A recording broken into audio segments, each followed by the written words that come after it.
So tools and equipment you're going to need: your replacement cabin filter, it's also known as a pollen filter. Head torch will be really useful for this job because it's a bit dark underneath the glove box.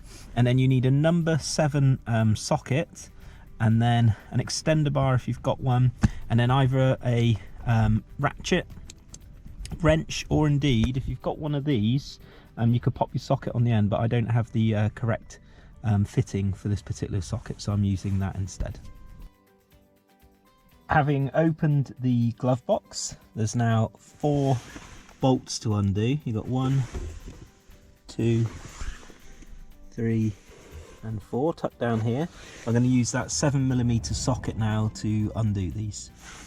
Now again, if you've got a sort of screwdriver that you can pop the socket end onto, that'll be a little easier. I don't have that, so I've just had to put it onto this ratchet wrench. So I'll use that now and undo. Now these 2 at the bottom are a little bit fiddly to get to, so I've literally just popped the socket itself on and then just turning this by hand. So this is a good reason to not over tighten when you're putting the glove box back on in a second. So having undone the bolts, top tip: if you open your door, then it's going to be much easier to wriggle the glove box off.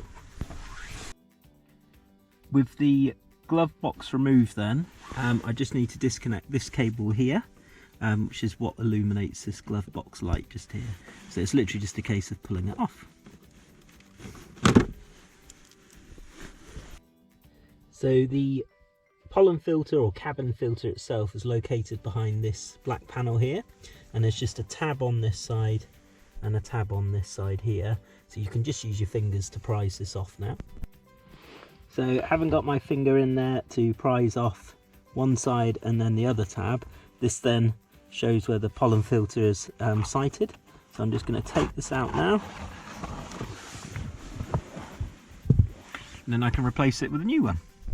Now it's a case of slotting it back in, and obviously the writing is the right way up, even though the arrow's pointing down for the airflow.